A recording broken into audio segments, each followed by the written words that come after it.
중국의 수출은 지금 사상 최대를 기록하고 있는데요. 2024년 9월 중국의 무역액이 5,257억 1천만 달러입니다. 그 다음에 2024년 10월 중국의 수출은 전년 대비 12.7% 급증하였습니다. 2014년 10월 중국의 수출은 27개월 만에 최고치를 기록했다. 전기, 전자 및 기계, 고부가가치 상품의 수출 비중을 확대하고 있다. 미국이 어떤 견제 노력에도 불구하고 중국은 이제 그 첨단 분야에서도 전 세계를 압도를 하고 있습니다. 중국의 주요 수출 대상국은 미국, 홍콩, 일본, 한국, 독일 등입니다. 점차 전 세계적으로 확대가 되고 있는 추세다라고 하고 있습니다. 중국의 교역 대상국이 선진 경제권 개도국으로 전환되고 있습니다. 이렇게 해서 말씀을 드립니다. 중국과의 무역 수지가 악화됩니다. 한국의 대중국 수출과 무역 수지도 악화되었다. 이런 부분을 말씀을 드려요. 무역 흑자를 2022년부터 해가지고 중국의 올해 무역 흑자 1조 달러, 이런 부분은 중국의 해관 총서에 따르면 이렇게 무역 흑자가 1조 달러, 유럽 인도와도 무역 전쟁. 그래서 사실상 미국이 관세 노력에도 불구하고 중국은 이렇게 첨단 기술을 확보를 하고 있고, 솔직히 내심으로 얘기를 하자면 대만계도 다 중국계 아니냐라는 거죠. 미국의 반도체 같은 것들도 엔비디아도 그렇고 AMD도 다 대만계인데 사실상 중화권으로 따지자면은 그들이 다 첨단 기술을 갖고 있지 않은가라는 의심을 좀 할 수밖에 없는 상황이라는. 대만도 중국에 이렇게 투자를 하고요. 인종이 좀 틀리다는 점에서 사실상 그 중국이 첨단 기술을 보유하고 있지 않을까. 그냥 보유하고 있으면서 미국이 우쭐거리도록 그렇게 착각하게 빠지게끔 하고. 전쟁도 보면은 드론 강국이란 말이에요. 중국이 드론 강국. 그래서 우크라이나 전쟁에서 보면 기존의 모든 구형 무기들, 뭐 탱크나 이런 장갑차들이 다 파괴되고, 싼 드론에. 중국은 전체에서 드론을 생산해서 어느 정도 규모로 생산할까요? 엄청나겠죠. 제가 이렇게 싼 드론 이런 상용도 카메라 달아가지고 제 방식의 어떤 수천만 대, 우리 수십억 대를 못 만들겠습니까? 그렇게 해갖고 전쟁 때 사람 달라붙게 만들어주면은 끝난다 그랬죠. 이렇게 간단한 방법. 뭐 그동안에 모든 전쟁 무기가 다 필요 없다고 나는 생각하고 있는 사람이거든요. 항공모함 같은데 우크라이나에서 제트 드론 만들어 갖고 하는 것은 만 대만 띄워도 항공모함 전멸이에요. 그 가격이 얼마일까요? 와, 1,500만 원이나 싸게는 1,000만 원도 만들 수 있거든요. 우라늄, 토륨, 플루토늄 분사 구조를, 폭탄 구조를 다루며 분말 구조를 넣어주면 폭약의 유력이 엄청나죠. 한 대만 맞아도 성공하면 피격될 것 같은데요. 딱 한 발만 맞아도 만 대 띄우면 끝나는 거 아니겠습니까? 1,000대만 띄워도. 항공모함 전대는 전멸인데요. 공항 같은 거 같은데, 그렇죠? 그래서 구형 무기라고 생각합니다. 전차 같은 자주포, 뭐 이렇게 탱크 이런, 몇 전차가 탱크지만 이런 건 다 구형 무기다. 원시인 무기라고 생각하고, 원시인. 그것에 의존해서 뭘 한다는 것 자체가 웃긴데, 빨리 수직 이착륙 기술을 확대를 해야 된다는 것을 말씀을 드립니다. 그래야지 산다. 물류가, 미국과의 물류가, 우리나라가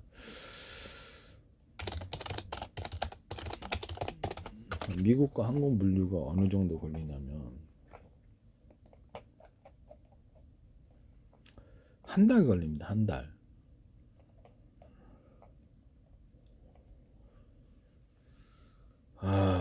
CJ 대한통운이 미국에 6천억 규모 물류센터 세운다, 이런 것도 있고요.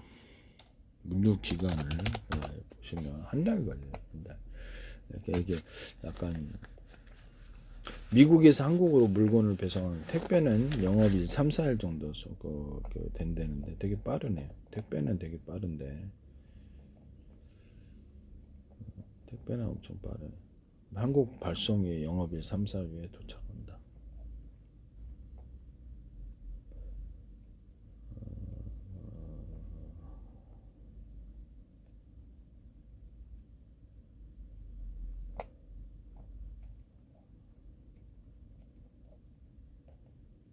그래서 수직 이착륙으로 가서 이론적으로 수직 이착륙을 때 항공기를 통해서 앞으로 모든 물류가 배를 대신할 거라고 난 미래 기술이에요. 배를 대신할 거라고 생각하고 있고요.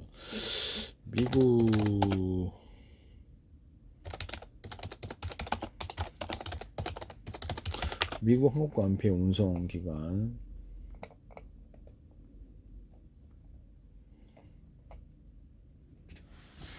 화물의 대량 운송이 가능하나 총 예상 소요기간은 평균 30일, 40일, 37일, 40일 한2 달 걸리는 경우도 있어. 수직 이착륙으로 만약에 갔을 때 된다 그랬잖아요. 바닥에 밑에 수직 이착할 때는 소형 엔진들을 사용하고 움직일 때는 이런 걸 사용해서 움직이면 된다고. 숫자를 많이 넣으면 되죠.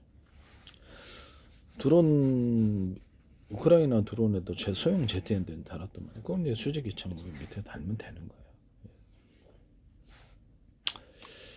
그래서 지금으로서는 한국이 이제 지금으로는 드론 택시가 수직 이착륙을 해가지고 하고 있는데 앞으로 이제 이렇게 발달을 하게 되면은 고속버스가 한 3, 40명 태우나요? 네.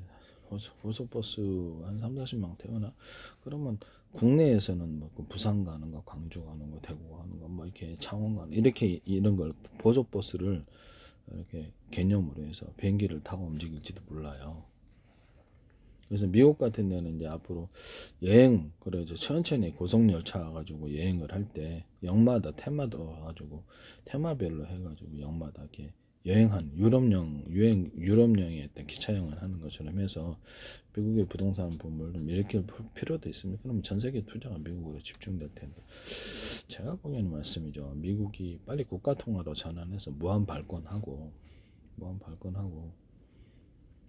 뭐 제주도 같은 데 달러 전쟁 기조가 필요하지 않겠습니까? 미국과 유럽이 일단 투자를 시작했다는 점에서 미국 제주도에 이번에 일본만 남지 않았나 생각해요. 일본하고 이제 홍콩 자본 좀 들어오거나 상하이 자본 들어오면 제주도가 어떤 특정 목적 속에서 이렇게 금융지구로 키워진다라고 생각합니다. 이미 미국과 유럽이 투자를 시작했다는 점에서 투자 규모는 그렇게 크지는 않은 것 같아요. 아직은 4,200만 달러면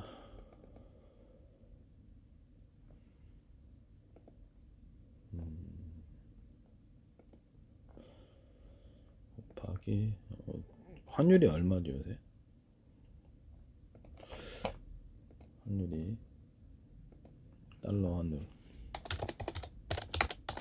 오늘 날짜로 1441원이네. 오우씨 엄청나네. 이게 1400 곱하기 1441원을 계산해 보면 거의 뭐 600억 정도 투자를 유럽에서 했네요.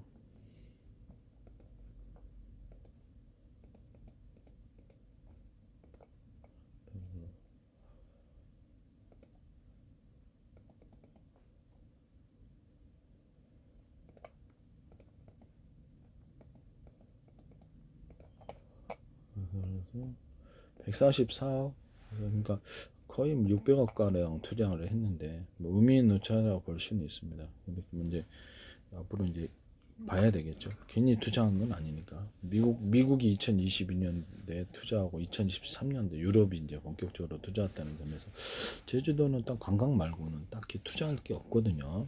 투자할 게 있는데 어디다 투자를 했을까요?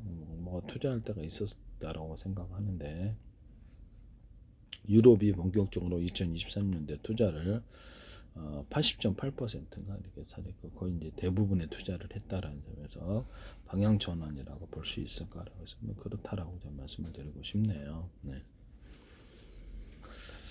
그래서 미국 같은 경우는 정상적으로 지금 중국을 해결하기가 어렵다. 무역 수지는 첨단 기술도 갖추고 있다는 점에서 우리나라도 큰일이 아닐 수가 없어요. 왜냐하면 각 나라에서 만약에 기술을 다 각 나라 차원에서 국가 차원에서 자기네들의 기술을 키우고자 했을 때 우리나라가 지금 수출할 게 별로 없어요. 우리나라 반도체도 중국이 저가 반도체에서부터 시작을 해서 다 잠식을 하게 되면은 가격을 이제 싸게 밀어내고 있어요. 자기네 국내에서 그렇게 팔면 덤핑도 아니에요. 그래서 우리가 원가 경쟁력이 낮은 거겠죠. 그래서 지금 현 삼성이라든지 이런 데 지금 하고 있지만 삼성, SK도 따라잡히는데 시간 문제라고 생각합니다. 중국 자동차가 지금 전기 자동차뿐만 아니라 거기서부터 시작해서 내연기관차도 볼보 운영하고 있잖아요. 그래서 내연기관차도 이제 괜찮은 것 같아요. 그래서 이제 스마트폰 밀려나듯이 우리 다 밀려나. 스마트폰이 일단 LG가 생산했는데 밀려났잖아요. 그러면 지금 그렇죠. 애플도 지금 중국 시장에서 지금 축소가 되고 있는 상황, 퇴출까지도 예상할 수 있어요. 그렇게 되면 중국인 뭐 전 세계 지금 스마트폰을 쓰고 있는 상황이거든요. 삼성전자 하나 남아서 지금 겨우겨우 하고 있는데 다른 휴대폰 회사는 다 사라진 상태잖아요. 우리나라에서 컴퓨터도 우리나라 생산 안 하고 대만 쪽에서 다 컴퓨터 생산하고 부품을 갖다가 조립만 하고 있는 상황인데요. 뭐 디스플레이 장치도 그렇지 않습니까? 네, TV 같은 데도 중소기업이 디스플레이 액정 패널을 가지고 기판만 다 걔네들이 여기서 가져와가지고 조립만 이렇게 납땜해갖고 조립을 해가지고 만드는데 한 정원만 10명이면 돼요. 10명에서 한 20명 정도 이렇게 납땜을 해서 할 수 있을 때 많이만 팔리면 실제로는 이제 좀 숫자가 많이 팔리면 50명, 100명 단위로 갈 수 있으나 뭐 조립만 하는 건데 온라인에서 이렇게 옥션을 통해서 팔더라고요. 한번 액정 디스플레이 패널을 가져와서 거기서 기판을 만들어서 조립하는데 뜯어보면은 부품 몇 개 없어요. 다 기판 구조로 가니까. 스마트폰도 혼자서 조립합니다. 네, 웬만한 나라는 다 만든다는 거거든요. 우리나라가 지금 가전에서조차도 밀려나는 것 같은데 이런 부분을 말씀을 가전도 밀려나고 스마트폰도 그렇고 반도체 하나 갖고 간당간당 반도체도 이제 중국이나 이런 데서 저가 반도체 나오면 살아남을 데가 없을 것 같아요. 이런 부분을 말씀드립니다. 우리나라 주요한 지금 반도체 삼성이 한 18% 사이하고 있나? 삼성의 수출 비중이 삼성의 2024년 기준으로 전체 수출액이 18%더랍니다. 그 중에서 이런 부분을 스마트폰하고 그 다음에 반도체가 주요한 부분에서 한국의 전체 상품 수출이 반도체, 자동차, 디스플레이인데요. 상위 13대 수출이 61.8%. 그래서 대기업들과 가청업체 빼놓고 나머지는 질이 멜려난 상태입니다. 대만 같은 데는 수많은 작은 업체들도 많은데 그런 쪽으로 앞으로 가야 될 것 같은데요. 삼성의 수출 비중이 20%가 깨지고 있는데요. 무역 흑자는 작년에 비해서 굉장히 높아지고 있으나 앞으로 이제 관세 정책, 미국의 관세 정책으로 인해서 좀 어려움을 좀 겪을 것으로 생각합니다. 그래서 생각하나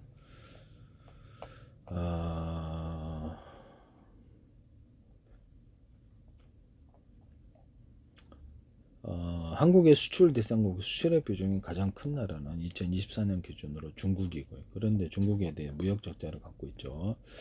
우리나라가 사실상 삼성이 전체 수출에서 18% 차지하는데 반도체가 만약에 기술 업종은 이게 문제예요. 깨지게 되면 우리나라는 상당한 위기 상태로 갈 수밖에 없다라는 것을 말씀을 드립니다. 지금 HBM도 그렇고 SK 쪽에서 지금 오히려 더 HBM에서는 SK가 수출 비용이 어느 정도 되나? SK 수출 비중이 반도체 빼고는 딱히 SK그룹은 수출을 매출 대비로 수출을 그룹의 절반 이상의 54.2% 수출로 하고 있는데 그중에서 반도체 수출이 지금 제일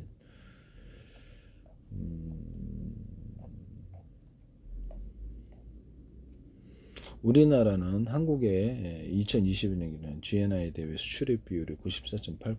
외국의 교육에 거의 대부분의 경제를 의존하고 있습니다. 이게 떨어졌을 때 이게 상당히 문제가 되는 부분이다. 미국은 35.7%고 프랑스 84.8%, 영국도 높네요. 94%. 거의 뭐 수출입을 통해서 경쟁이 이렇게 성장하는 이런 상황에서 수출이 깨지게 되면은 반도체가 수출에서 차지하는 비중이 커졌는데 그만큼 다른 부분이 위축됐다라는 거겠죠. 이게 이제 문제가 된다고요. 이게 왜냐하면 반도체가 기술 업종이라는 점에서 기술에서 밀렸을 때 이게 순식간에 곤두박질 친다 이 말씀이에요. 그래서 한국 경제에 재개되기 대단히 위험이 이 부분에 오히려 있다라는 겁니다. 이런 부분을 뭐 반도체 하나 기술 나오면 그냥 금방 끊어지는 거예요. 저도 반도체 기술을 갖다가 개념상에서 내고 있는데요. 엉터리가 아닙니다. 제 걸로 한번 이렇게 다 대체를 저는 뭐 그렇게 과대하게 생각한다고 하시겠 뭐 그럴 수도 있겠습니다만은 제 걸로 다 대체할 것으로 그래서 아니면 그냥 무단으로 써버리시든가 제 걸로 대체를 할 것으로 저는 생각하고 있어요. 전기 회로도 부분에서도 제가 기술을 개발했는데요. 의학 기술도 그렇고 엉터리가 아니랍니다. 근데 여러분들 엉터리라고 생각할 수도 있어요. 그래서 전기 부분에 전기 회로도에 있어서도 제 기술을 쓰리라고 생각합니다. 전기 회로도가 안 들어가는 데는 없는데요. 기판 만들 때 전기 회로 다 들어갑니다. 전기 회로에 들어가고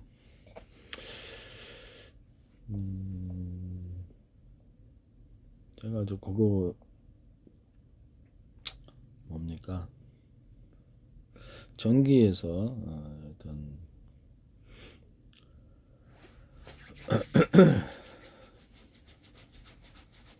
병렬 사기에 대해서 얘기했었죠. 병렬 사기에 대해서.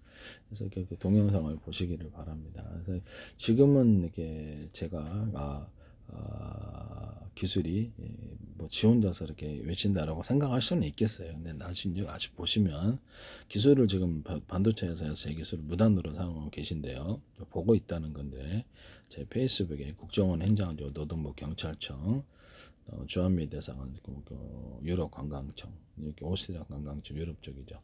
그다음에 서울시 인천시 국가기관이 굉장히 광고를 많이 냈고 구로부터 YTN의 플라스틱 처분 비상벨 시스템, 현대기차의 자동차 배터리 격벽 시스템, 그다음에 냉난방 시스템, 잘 프로펠러 틀린 연료를 줘서 회전수를 틀리게 하는 이게 다 들어가고 반도체 회사도 지금 수직 관통 기술도 제 기술이 들어가 있습니다. 저는 제 기술이라다 보니까 이걸 알고 있고요.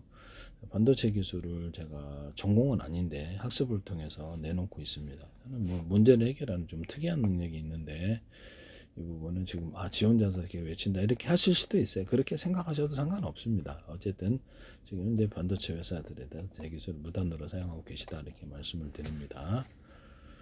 그래서 기술이 엉터리가 아니고요. 과학적인 합리적인 사람으로서 어떤 과대하게 자신을 포장해서 하지는 않는다. 제 기술은 가치가 있고 앞으로 이 기술이 받아들여진다라고 생각하고 있습니다. 제가 낸 기술이 워낙에 획기적인 아이디어고 획기적인 개념이 나오기 때문에 기술이 충분히 구현이 가능하고 그래서 이쪽으로 이제 바뀌게 되리라고 저는 생각하고 있어요. 제 기술로 다 바뀐다. 무단으로 그냥 멋대로 써버리시든가. 그건 사실 이게 어떻게 만약에 그런 게 진짜로 있다면 도둑질 행위인데요.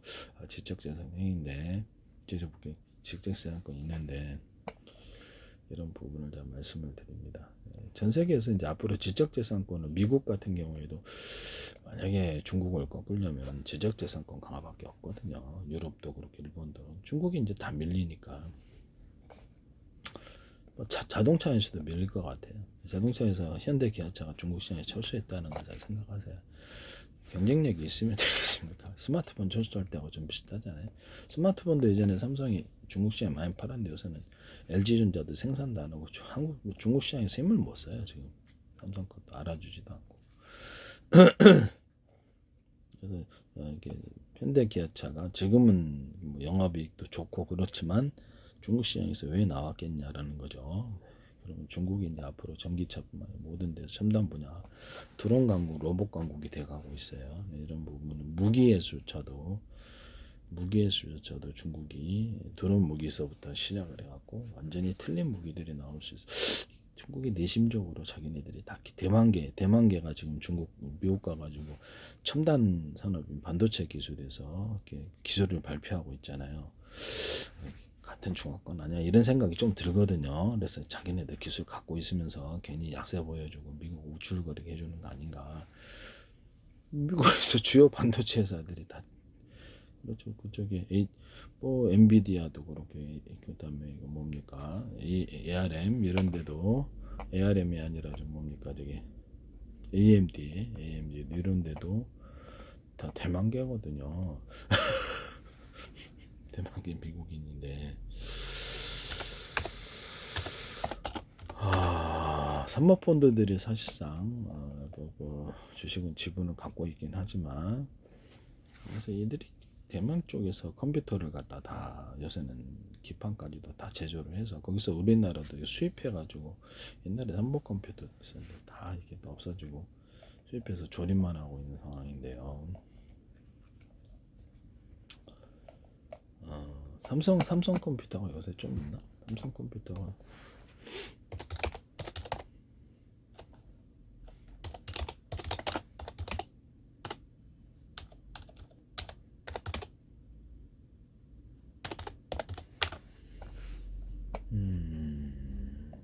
삼성 데스크탑을 이렇게 팔고 있네요. 팔고 있는데 부품은 자기네 건지 아닌지 알 수가 없죠.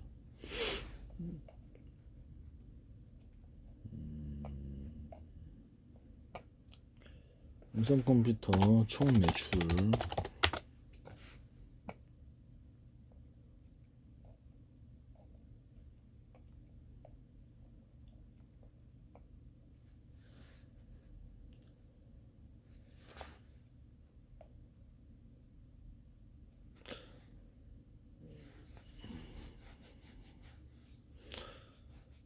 제가 보기에는 지금 한국이 상당히 문제가 있다.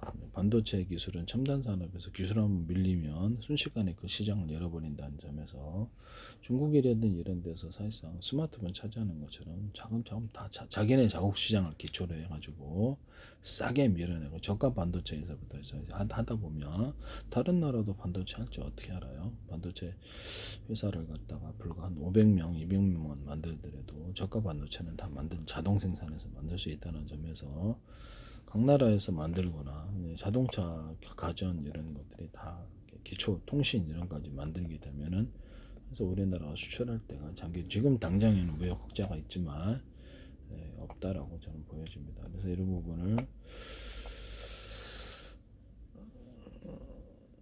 어떻게 될지는 모르겠어요. 어떻게 될지는 모르겠는데 미국과 유럽 입장에서, 일본 입장에서, 한국 입장에서 지적재산권을 강화하는 식으로 가는 방향으로밖에 없지 않나. 관세도 관세지만은 관세도 상호간에 쌍방향으로 이렇게 징벌 관세를 내릴 수 있기 때문에 엉뚱하게 다른 중국의 어떤 무역 구조를 근본적으로 꺾기에는 좀 힘들다라고 보여집니다.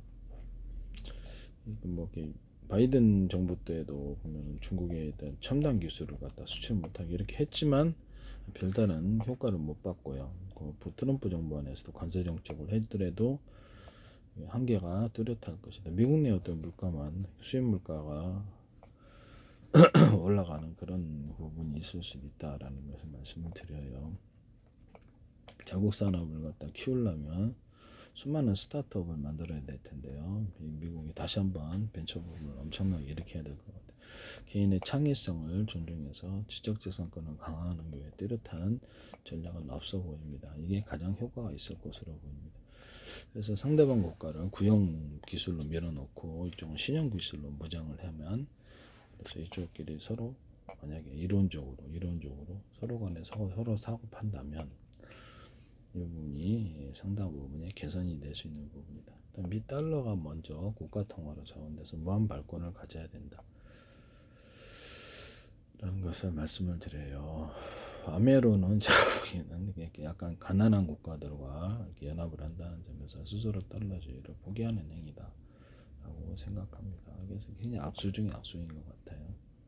뭐 설마 그거 하시는 건 아니죠?